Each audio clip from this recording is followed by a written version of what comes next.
अस्सलाम वालेकुम dear student. आज हम बात करेंगे आइल्स राइटिंग मार्किंग क्राइटेरिया के बारे में। ज़्यादातर स्टूडेंट ये कहते हैं कि हमें लेट सपोज अच्छे मार्क्स अच्छे बैंड्स लेनी है आइल्स राइटिंग के अंदर। मैं उसे कहता हूँ कि अच्छे मार्क्स लेने के लिए आपके लिए ये पॉइंट ज़रूरी है कि आपको ये क्लियर हो कि एग्ज़ामिनर का माइंड क्या है, एग्ज़ामिनर क्या चेक करना चाहता है। तो राइटिंग और स्पीकिंग में स्पेसिफिक मार्किंग क्राइटेरिया है, जिसके बुनियाद पर वो तुम्हारी राइटिंग या स्पीकिंग स्किल को क्या करते हैं, असेस करते हैं, चेक करते हैं। तो वो यूँ समझ ले एक क्राइटेरिया है। अगर आपने उन्हीं सारे से क्राइटेरिया को डिटेल में अच्छी तरह समझा, जो कि मैं आज आपको समझाने वाला हूँ यहाँ पे, तो फिर आपके लिए बैंड्स अच्छे बैंड्स लेना 7+ बैंड्स लेना आपके लिए क्या है, बहुत ईजी है। तो पूरा का पूरा इस इंजन की तरह हम पूरा का पूरा मार्किंग क्राइटेरिया खोलने वाले हैं राइटिंग के अंदर एग्जामिनर के माइंड को, ठीक है। डिकोडिंग आइल्स राइटिंग, और हमारा स्ट्रेटेजिक जो रोड मैप है इसके लिए, स्ट्रेटेजिक रोड मैप वो है टू बैंड 7+, ठीक है। इसमें हमारी टारगेट ऑडियंस हाई लर्नर है, जो कि थोड़ा अच्छे मार्क्स लेने के लिए क्या है वो एक्सपेक्टेशन रखते हैं, ठीक है। और इसमें हमारी ऑब्जेक्टिव होगी कि हम सारे मार्किंग क्राइटेरिया को डिकंस्ट्रक्ट कर दे, आइडेंटिफाई कर दे सारे पिटफॉल्स को, और एग्जीक्यूशन को हम ऑप्टिमाइज कर ले, ठीक है। एनालिटिकल मेथड असेसमेंट के थ्रू हम क्या करेंगे इसको समझेंगे, ठीक है। चलो चलते हैं असेसमेंट लैंडस्केप की तरफ। Understanding the waiting. हम सब जानते हैं कि राइटिंग में टास्क 1 और टास्क 2 होते हैं। राइटिंग के अंदर टास्क 1 और टास्क 2 होते हैं। मार्किंग क्राइटेरिया या अच्छे मार्क्स आप तब ले सकते हो जब आपको उनका पहले राइटिंग का पूरा स्ट्रक्चर क्लियर हो। टास्क 1 में हम जानते हैं कि टोटल तो हमारे पास 1 घंटा टाइमिंग होता है, कितना, 1 hour for writing, 1 hour for reading, right. लेकिन टास्क 1 के ऊपर आपने सिर्फ 20 मिनट्स का टाइम आपके पास होता है, आपने 20 मिनट्स लगाने होंगे टास्क 1 के ऊपर। और वर्ड्स लिमिट यहाँ पे है 150, ठीक है। 150 से कम नहीं होना चाहिए। 150 words you will have to write here on task 1, ठीक है। तो ये भी इम्पैक्ट डालता है, हम जानते हैं, वेट के ऊपर। लेकिन 1x सबसे ज़्यादा जो वेट होता है, जो कि असल वज़न, असल पोर्शन, सबसे ज़्यादा पोर्शन लेता है, आप यहाँ ग्राफ में भी देख सकते हो, वो है टास्क 2। इनका पोर्शन आप देख सकते हो वेटिंग, क्योंकि यहाँ पर आप 40 मिनट स्पेंड करोगे 250 वर्ड्स लिखते हुए। तो 40 मिनट स्पेंड करते हुए 250 या 250 प्लस वर्ड्स लिखोगे, इससे कम नहीं होना चाहिए। इसलिए इनका असर इम्पैक्ट 2x इनका वेट होता है। तो इसलिए आपने दोनों के लिए प्रिपेयर रहना है, खासकर टास्क 2 के लिए, ठीक है। ये क्रिटिकल रेशियो देखा जाए, टास्क 2 इज हेवी लेफ्टर। हेवी लेफ्टर इसलिए है क्योंकि इसका टाइमिंग भी ज़्यादा आपने देना होगा इसको, और ज़्यादा वर्ड्स लिमिट इनकी ज़्यादा है। आपने ज़्यादा वर्ड्स एक प्रॉपर ऐसे लिखना होता है टास्क 2 के अंदर। क्या स्ट्रेटजी होगी यहाँ पर? स्ट्रेटजी जो होगी, never compromise task 2 time to perfect task 1। ये गलती आपने बिल्कुल नहीं करना। टास्क 1 को परफेक्ट बनाने के लिए टास्क 2 के टाइमिंग को कभी भी कंप्रोमाइज़ आपने नहीं करना है, ठीक है। बल्कि क्योंकि इसका मार्क्स भी ज़्यादा है, वर्ड्स लिमिट भी ज़्यादा है। Final band is the average but the waiting dictates the priority, और प्रायोरिटी टास्क 2 लेता है, हम सब जानते हैं। चलो ये तो हमने समझा। एग्जामिनर चेक करते वक्त टास्क 1 टास्क 2 को चेक करते वक्त क्या क्राइटेरिया सामने रखता है वो समझते हैं। तो एग्जामिनर का जो रब्रिक है, जो कि 4 पिलर है ऑफ असेसमेंट के वो यही है: task achievement, coherence and cohesion, lexical resource, grammatical range. ये जो है, ये 4 पिलर, ये 4 मार्किंग क्राइटेरिया है।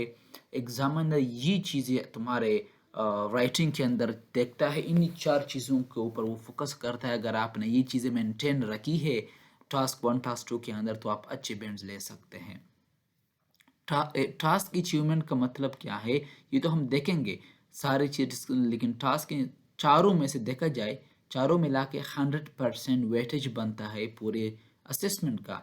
लेकिन अगर हम डिवाइड कर दे तो टास्क अचीवमेंट्स इनमें से कोई भी ऐसा नहीं है कि मैं कहूँ कि ये ज़्यादा इम्पोर्टेंट है या ये सारी का सभी का 25% वेट यहाँ पे रखते हैं, जिसका मतलब ये है कि आपने इक्वल अटेंशन इक्वल फोकस देना होगा सारे मार्किंग क्राइटेरिया को। टास्क अचीवमेंट को भी 25% कोहेजन एंड कोहेरेंस, ठीक है, lexical research, grammatical range.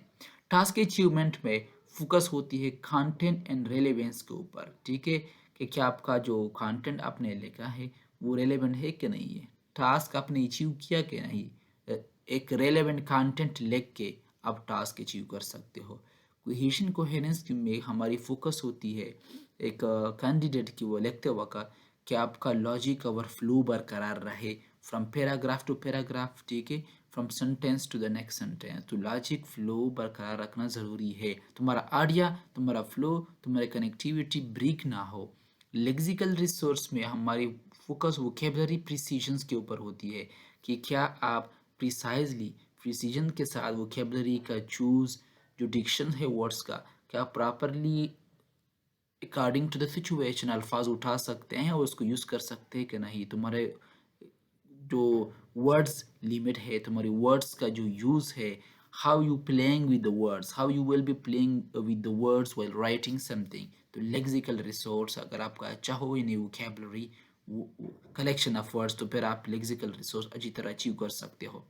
Grammatical range में तुम्हारी वेराइटी इन एक्यूरेसी को देखा जाता है कि आप कितना डिफरेंट वेराइटी के सेंटेंस स्ट्रक्चर लेके आते हो, कितना एक्यूरेटली सेंटेंस आप लिख पाते हो। तो वो सारी चीज़ें क्या करती है, मैटर करती है वहाँ पे। तो ये सारे के सारे क्या है, ये चारों के चारों यहाँ पे अगर देखें हम तो ये है मार्किंग क्राइटेरिया। बैलेंस रूल क्या होना चाहिए, देखो, a high score requires equilibrium across all four quadrants. ये जो क्वाड्रेंट्स है, क्वाड्रेंट का मतलब ये फोर खाने सारे के सारे, ठीक है। अच्छा स्कोर्स के लिए ज़रूरी है कि आप एक अच्छा इक्विलिब्रियम मुतवाज़न एक तवाज़ुन रखें सारे फोर क्वाड्रेंट्स के अंदर, ठीक है। You can not rely on vocabulary merely alone, right, to save a poor structure. ये बिल्कुल नहीं कर सकते। कोई कह लेट्स सपोज मेरा ग्रामर वीक है, चलो मैं थोड़ा वोकैबुलरी अच्छा कर लेता हूँ, बाकियों के मुकाबले में थोड़ा अच्छे वर्ड्स कॉम्प्लेक्स वर्ड्स यूज़ कर सीख लेता हूँ। तो चाहे अगर मेरा ग्रामर स्ट्रक्चर वीक भी हो तो मेरे अच्छे वर्ड्स के चुनाव को देखकर इंतखाब को देखकर एग्जामिनर जो है वो मुझे मार्क्स दे देगा नहीं। कभी भी तुम्हारी अच्छी वोकेबलरी तुम्हारे पुअर ग्रामर स्ट्रक्चर को रिप्लेस नहीं कर सकती। अपने चारों को क्या करना है, इक्वल इम्पोर्टेंस देनी है। चलो फर्स्ट वन को डिस्कस करते हैं, डीप डाइव चलते हैं टास्क अचीवमेंट के ऊपर। ये मैंने क्या किया, सबसे पहले इसको डिस्कस करूंगा, फिर हम इसके ऊपर बात करेंगे, फिर इस तरह ग्रामेटिकल रेंज के ऊपर। टास्क अचीवमेंट को थोड़ा अच्छी तरह समझते हैं। टास्क अचीवमेंट का मतलब है तुम्हारा जो फुल रिस्पांस है वो आपने अच्छी तरह दिया कि नहीं, आपका रिस्पांस फुल है कि नहीं है, जो कुछ आपसे मांगा आपने रेलेवेंट कंटेंट उठा के लिखा कि नहीं। या तो इसलिए आपने टास्क अचीवमेंट पे you will answering fully and clearly, ठीक है, तब जाके तुम्हारा टास्क अचीव होगा। अगर आप तुम्हारा आंसर फुली और क्लियरली क्या हो, रिस्पांस जो हो वो क्लियरली अटेम्प्ट हो जाए। जो बैंड 7 प्लस जो स्टैंडर्ड है वो ये होना चाहिए। उसके लिए आप कोशिश करें कि आपका क्लियर पोजीशन हो, maintain throughout the response. तो हमारा पोजीशन क्लियर रहना चाहिए throughout the response. Answer लिखते वक्त आपका क्लियर पोजीशन मेंटेन रहना चाहिए। Development ideas are fully extended and supported. Development stage में अब क्या करेंगे, कोशिश करें जो कुछ जो भी आइडिया आप लेकर रहे हो वो फुली एक्सटेंडेड और सपोर्टेड है, ठीक है। ऐसा ना हो कि इनकम्प्लीट आइडियाज लेकर रहे हो, ये तुम्हारा आइडिया नेक्स्ट आइडिया के साथ मैच नहीं कर पा रहा, तो इस वक्त भी आपके लिए प्रॉब्लम हो सकती है। कम जो यहाँ पे है थर्ड, कंप्लीटनेस। यहाँ का मतलब ये है, इसका मतलब है all parts of the prompt are covered. Prompts में आपसे जो कुछ मांगा जा रहा है आपने यहाँ पे कोशिश करनी है कि प्रॉम्प्ट्स के सारे पार्ट्स अच्छी तरह कवर हो जाए। ऐसा ना हो अगर उसने किसी भी चीज़ के एडवांटेजेस और डिसएडवांटेजेस आपसे मांगे हैं, आपने 250 वर्ड्स तो लिख लिए लेकिन सिर्फ एडवांटेजेस उसी चीज़ के मेंशन किए और प्रॉन्ट्स में डिसएडवांटेजेस का भी जिक्र था कि वो भी आप अटेम्प्ट कर ले, लेकिन आपने वो नहीं किए, तो फिर आपने कंप्लीटनेस का अचीव नहीं किया, यानी तकमील नहीं की, प्रॉपर टास्क अचीवमेंट की। तो टास्क अचीवमेंट में आपकी पोजीशन क्लियर होनी चाहिए, आपके सारे आइडिया डेवलप होनी चाहिए और आपका रिस्पांस कंप्लीट होना चाहिए। कॉमन जो पिटफॉल्स है, जो कुछ मिस्टेक्स है, मैथ्स है, ठीक है, वो क्या है, लोग अक्सर का ये मिस्टेक करते हैं। एक है गो आउट ऑफ टॉपिक, यानी ऑफ द टॉपिक, टॉपिक से बाहर जाना, drifting away from a specific questions. कुछ लोग तो बहुत अच्छा, बहुत ज़्यादा कुछ लिख लेते हैं लेकिन वो रेलेवेंट नहीं होता, वो ऑफ द टॉपिक होता है, टॉपिक के बाहर, ठीक है, आउट ऑफ टॉपिक होता है। तो ये चीज़ वहाँ पे नहीं चलती, अपने ये मिस्टेक नहीं करना। सेकंड चीज़ है एम्बिग्विटी, यानी शक। एम्बिग्विटी का मतलब है failing to state a clear opinion, failing to state a clear opinion, एक क्लियर ओपिनियन, राय बयान करने में नाकाम हो जाना, ये एक एम्बिग्विटी क्रिएट करता है, ठीक है। You must have to be succeed in stating a clear opinion अपनी, ठीक है। If you are failing to state a clear opinion तो आपने एम्बिग्विटी क्रिएट की। थर्ड चीज़ है अंडर लेंथ। अंडर लेंथ का मतलब है प्रॉपर लेंथ अचीव ना करना, writing below the word count.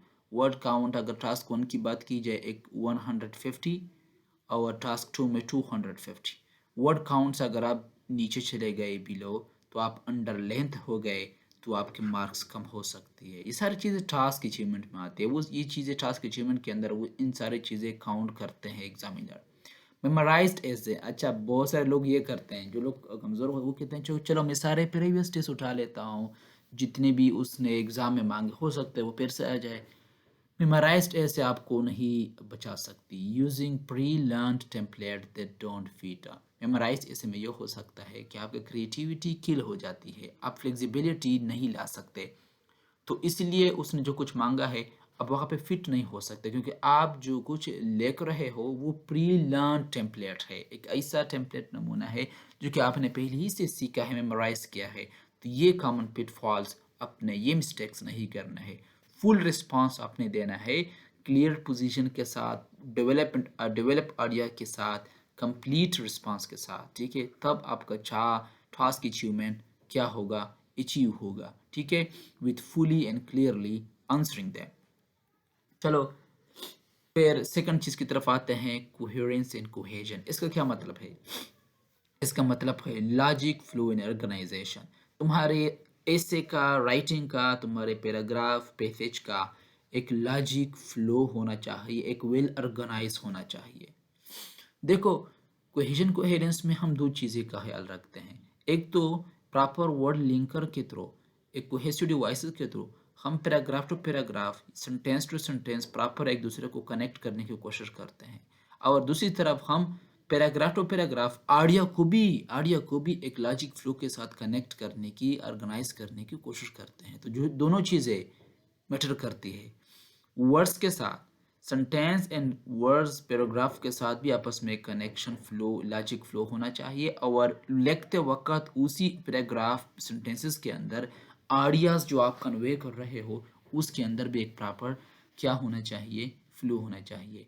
For example यहाँ पे क्या है, आपने आइडिया 1 किसी भी पैराग्राफ के अंदर लिख लिया, पहले आइडिया ए को, ठीक है, फिर आपने नेक्स्ट जाना है फॉर एग्जांपल कंट्रास्ट या काउंटर पॉइंट की तरफ, तो फिर यहाँ पर एक प्रॉपर एक कोहेसिव डिवाइसेस यूज करोगे, हाउ एवर था हम, राइट, या वाइल हाउ एवर, तो फिर कंट्रास्ट एंड काउंटर पॉइंट लिख सकते हो। अगर आपने उसको प्रॉपर रिजल्ट कंक्लूजन देना है तो आप वहाँ पे लिख सकते हो देयरफॉर, फिर आप आगे जाके प्रॉपर रिजल्ट कंक्लूजन लास्ट में, लास्ट पैराग्राफ में लिख सकते हो। कोशिश करें कि आपने लॉन्ड्री लिस्ट को अवॉइड करना है। For example, do not mechanically lease firstly, secondly, thirdly without genuine flow. कुछ लोगों को चूंकि ट्रेनिंग के वक्त ये सिखाया जाता है कि नेक्स्ट पैराग्राफ में फॉर एग्जांपल फर्स्टली लेके फिर सेकंडली, थर्डली, देखो अगर जेन्युइन फ्लो वो क्रिएट्स ना कर रहा हो, एक authentic real flow, paragraph to paragraph. तो अब मैकेनिकली अपनी तरफ से ये चीज़ अगर आप पुट भी कर दो ना फर्स्टली सेकंडली थर्डली, उससे काम नहीं चलने वाला, ठीक है। तो इसलिए मैंने बताया कि एक तो वर्ड्स के साथ आप फ्लो बरकरार रखो, बाकी आइडिया के साथ भी तुम्हारा ऐसा हो, लेट सपोज आपने वर्ड्स का चूज करके however therefore firstly secondly, ये चीज़ें पैराग्राफ टू पैराग्राफ पुट करके आप बाई वर्ड्स तो आप एक अच्छा रूप क्रिएट, एक रस्सी क्रिएट कर रहे हो, लेकिन तुम्हारा आइडिया में कनेक्शन ब्रेक हो रहा है, तो ये मैकेनिकल आप फोर्स कर रहे हो इन वर्ड्स को, कोई ये ऑर्गेनाइजेशन फ्लो लॉजिक फ्लो नहीं लेके आएगा तुम्हारा। तो इसलिए इंश्योर आप इस बात को यकीनी बनाएं दैट क्लियर पैराग्राफ ब्रेक्स, ठीक है, क्योंकि ये चीज़ें तुम्हारे क्लियर पैराग्राफ को तोड़ते हैं, ठीक है। तो लॉजिकल फ्लो होना चाहिए with words and with ideas, ठीक है। जो कि टोल किट है यहाँ पे है लिंकिंग वर्ड्स का, वो आप कंट्रास्ट के लिए डिफरेंट उठा सकते हो, एडिशन के लिए डिफरेंट उठा, जैसे कंट्रास्ट के लिए हम अमूमन चूज करते हैं how ever, on the other hand, while, but. जब हम कभी किसी चीज़ में रिजल्ट या एडिशन ऐड करते हो, एडिशन की तौर पर तो हम यूज़ करते हैं therefore, moreover, in addition to it. तो ये चीज़ें क्या करते हैं, ये कोहेसिव वॉइसेस, ये डिस्कोर्स मार्कर क्या करती है, आइडियाज़ के अंदर एक प्रॉपर क्या लेके आती है, हमारी एक लॉजिक फ्लो लेके आती है, एक वेल ऑर्गेनाइज स्ट्रक्चर राइटिंग हम कर सकते हैं। तो ये सारी चीज़ें आएगी कोहेरेंस एंड कोहेजन में। सिंपल अल्फाज में इनका मतलब है लिखते वक्त पैराग्राफ ऐसे या पैसेज के अंदर एक प्रॉपर फ्लो मेंटेन रखना from the start to the end, ठीक है। नेक्स्ट चीज़ है लेक्सिकल रिसोर्स, यानी वोकेबलरी का गेम है यहाँ पे, जिसका मतलब है प्रिसीजन ओवर कम्प्लेक्सिटी, ठीक है। एग्जामिनर तुम्हारे कम्प्लेक्स पेचीदा डिफिकल्ट वर्ड से इम्प्रेस नहीं होने वाला, प्रीसाइज प्रिसीजन के साथ जब आप according to the situation, according to the idea आप वर्ड्स उठाओगे जो कि वहाँ पे सेट बैठता है, उससे इम्प्रेस होने वाला है, ठीक है। फॉर एग्जाम्पल एक स्टूडेंट होगा, उसने लेगा होगा स्टूडेंट के एक लेवल पे के a very big problem, this is a very big problem. अब इसके बजाय वो स्टूडेंट एन अल्फाज को रिप्लेस करके प्रिसाइज के साथ एक अच्छे वर्ड्स का भी चुनाव कर सकता है, चूज़ कर सकता है। For example very big problem की बजाय a major issue, a serious concern.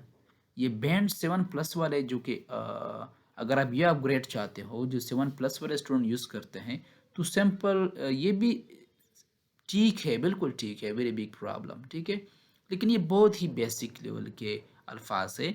अब अगर इसके बजाय आप ये चूज़ कर लो, सेम चीज़ है, मीनिंग सभी का सेम है, लेकिन थोड़ा टाइम भी आपका बच जाएगा, थोड़ा प्रोफेशनल लगोगे, a major issue, a serious concern, ठीक है। तो ये चीज़ें, तो एग्जामिनर एक्चुअली चेक क्या करता है यहाँ पे, क्या range of vocabulary, topic specific terminology, correct collocation, ठीक है।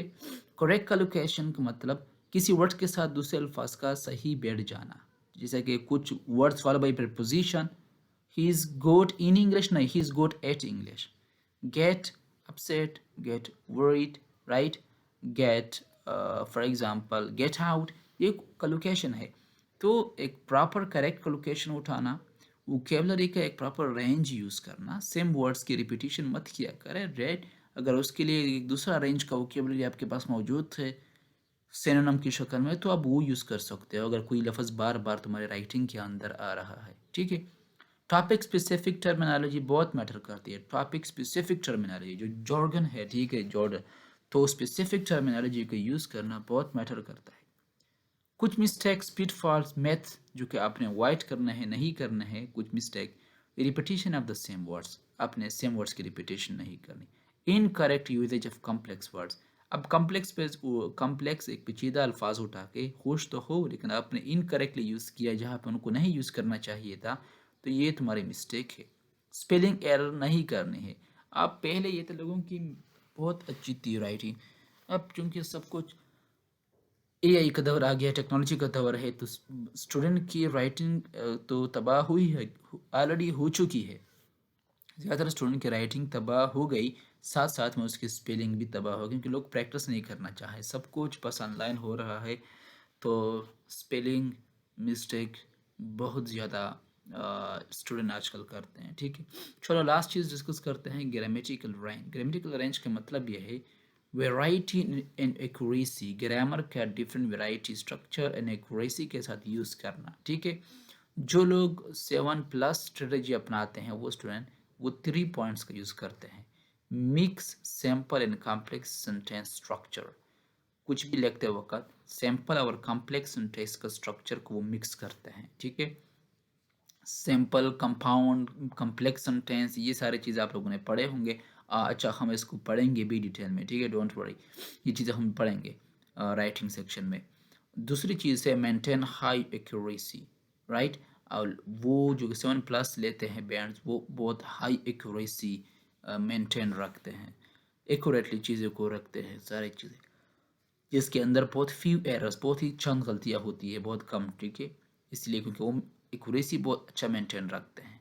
तीसरी चीज़ जो वो यूज़ करते हैं, use passive voice and conditional where appropriate, जहाँ पर वो मुनासिब हो, अच्छा हो, वहाँ पर वो पैसिव वॉइस और कंडीशनल सेंटेंस का यूज़ करते हैं, जैसे कि first conditional, second conditional, third conditional, जो कि एक स्ट्रक्चर को बहुत ज़्यादा वैरायटी देते हैं, बहुत ही कॉम्प्लेक्स स्ट्रक्चर लेके आते हैं और हर एक बिगिनर स्टूडेंट ये चीज़ें यूज़ नहीं कर सकता राइटिंग के अंदर, ठीक है।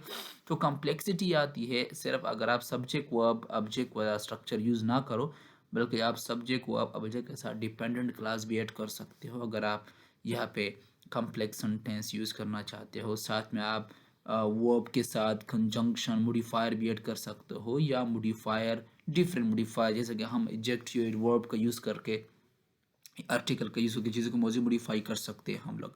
तो इसलिए कॉम्प्लेक्सिटी तब आती है किसी भी ग्रामर स्ट्रक्चर के अंदर जब आप ये चीज़ें अपनाते हो, कंडीशनल सेंटेंस लेके आते हो, कॉम्प्लेक्स सेंटेंस सिंपल सेंटेंस के साथ मिक्स करते हो, ठीक है। तो पैसिव वॉइस इस्तेमाल में लाते हो, तो ये चीज़ें एक एक बिगिनर या एक नॉर्मल स्टूडेंट की हॉबी नहीं हो सकती। ये एक अच्छे राइटर की हॉबी है जो कि आप प्रैक्टिस के थ्रू अचीव कर सकते हैं, ठीक है। ट्रांसलेटर ट्रैप से आप बच के रहना है आपने। जो ट्रांसलेटर ट्रैप है ज़्यादातर लोग ये करते हैं, वार्निंग के तौर पर मैं आपको बता रहा हूँ, do not translate idioms directly from your native language, जैसे कि फ्रॉम उर्दू टू इंग्लिश या from Hindi to English.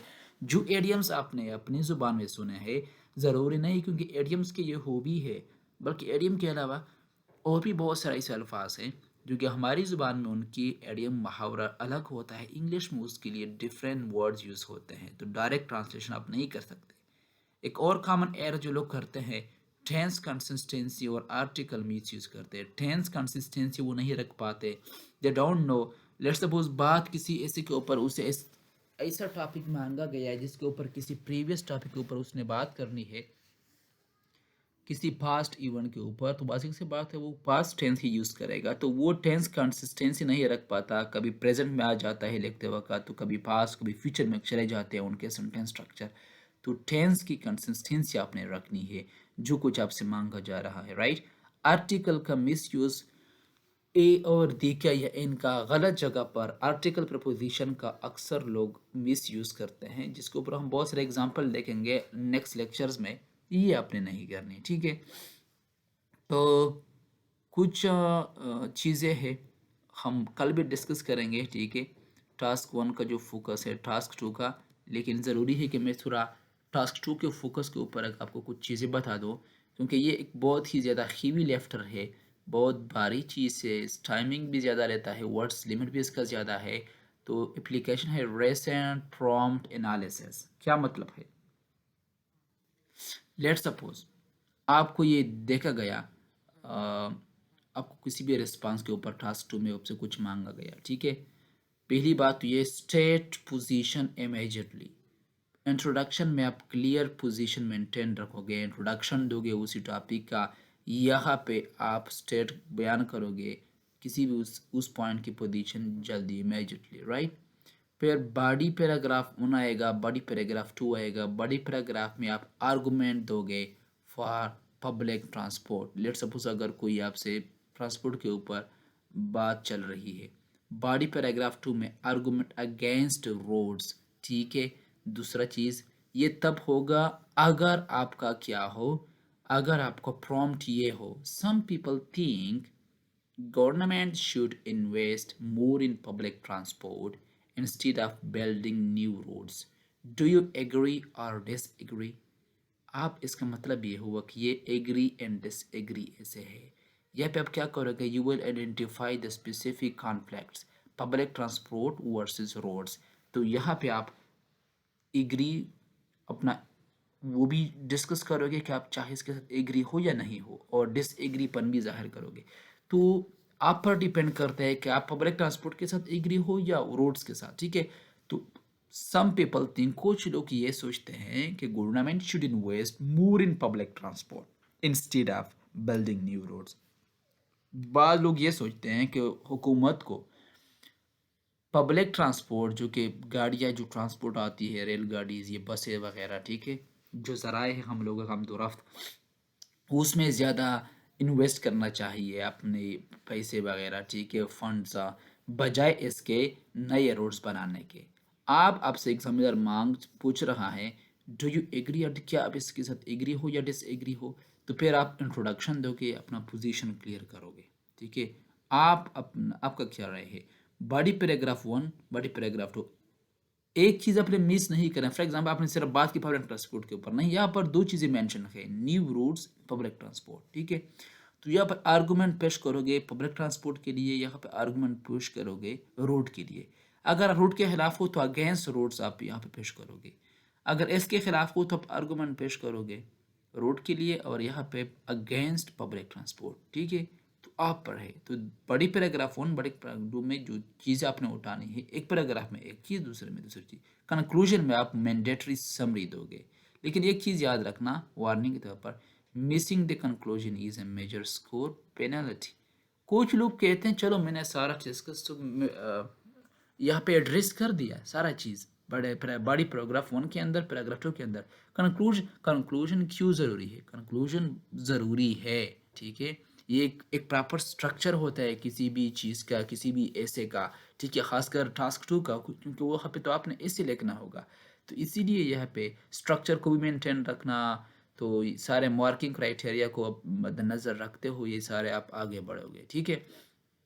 Task 2 में यहाँ पे आप इस बात का ख्याल रखें कि आपका एकेडमिक है या जनरल है, ठीक है। तो अंडरस्टैंड यूर मॉड्यूल, अपने मॉड्यूल को अंडरस्टैंड कर ले। अगर आपका एकेडमिक टास्क है तो आप पे जो डेटा होगा वहाँ पे एक विजुअल डेटा तुम्हारे सामने होगा, और जनरल टास्क में, एकेडमिक टास्क 1 अगर जनरल हो तो वहाँ पर लेटर्स आपने लिखने होंगे। डेटा किस तरह हो सकता है, ये कोई भी टेबल वगैरह कुछ भी हो सकता है, टेबल, ग्राफ, ट्रेंड, ठीक है।